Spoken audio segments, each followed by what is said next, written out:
राष्ट्र सर्वप्रथम, राष्ट्र सर्वप्रथम, राष्ट्र सर्वप्रथम, राष्ट्र सर्वप्रथम। उत्तराखंड के मुख्यमंत्री पुष्कर सिंह धामी ने उधम सिंह नगर में आयोजित गुरुमत संत समागम कार्यक्रम में प्रतिभाग किया। इस दौरान सीएम धामी ने सभी गुरुओं के चरणों में श्रद्धापूर्वक नमन करते हुए कहा कि गुरुओं के आशीर्वाद और प्रेरणा से उत्तराखंड की जनता की सेवा करने का अवसर प्राप्त हुआ है। सीएम ने कहा कि सिख गुरुओं का प्यार, बलिदान, शक्ति और साधना देश के लिए हमेशा अनुकरणीय है। सीएम ने खालसा पंथ को देश और धर्म की रक्षा के लिए गुरु कृपा से निकला हुआ प्रकाश पुंज बताया।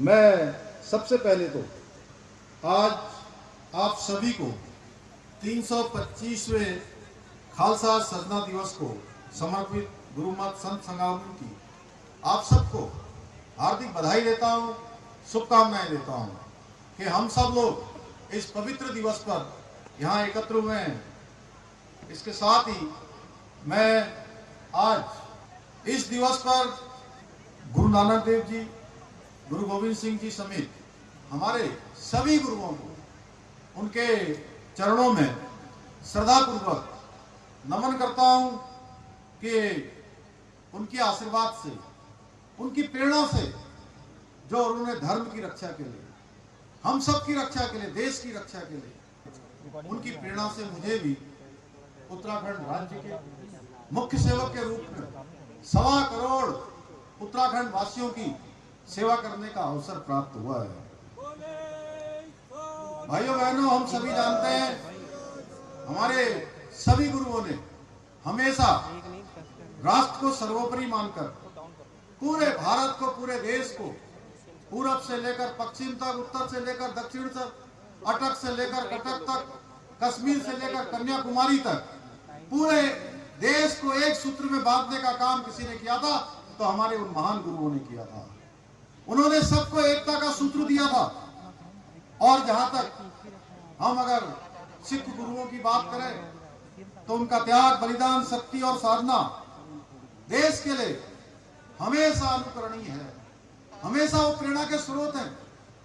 इसलिए मैं कहता हूं, सिख गुरुओं के इतिहास को जाने बिना देश के इतिहास को भी समझ पाना नामुमकिन होगा। भाइयों बहनों, आज इस अवसर पर मैं यह भी कहना चाहता हूं कि खालसा पंथ केवल एक पंथ नहीं है, यह देश और धर्म की रक्षा के लिए गुरु कृपा से निकला हुआ एक प्रकाश पुंज है जो हमेशा अंधेरे को छांटते हुए प्रकाश को दिखाने का काम करता है, रास्ता दिखाने का काम करता है, हमारे मार्ग को सरल बनाने का काम करता है।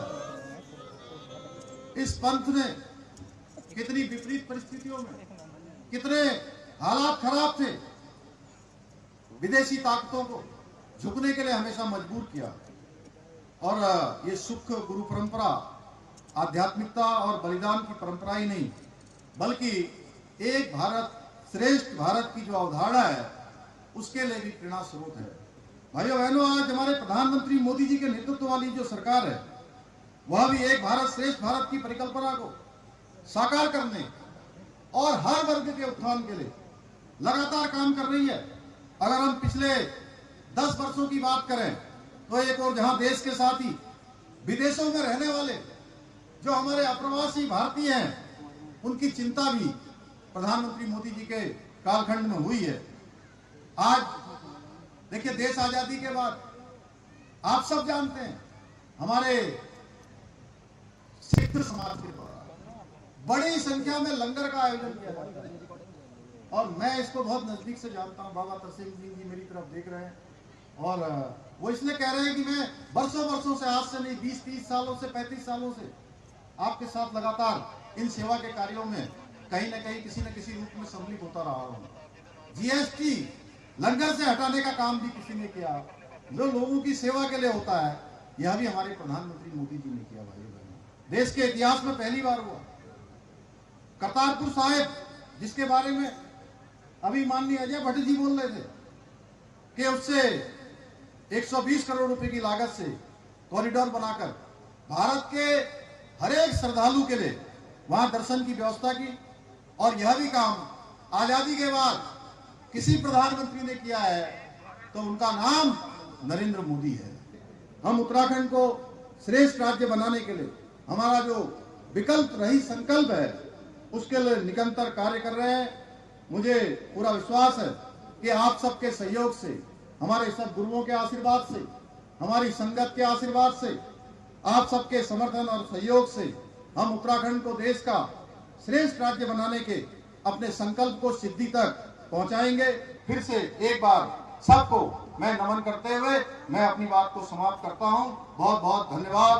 वाहेगुरु जी का खालसा, वाहेगुरु जी की फतेह।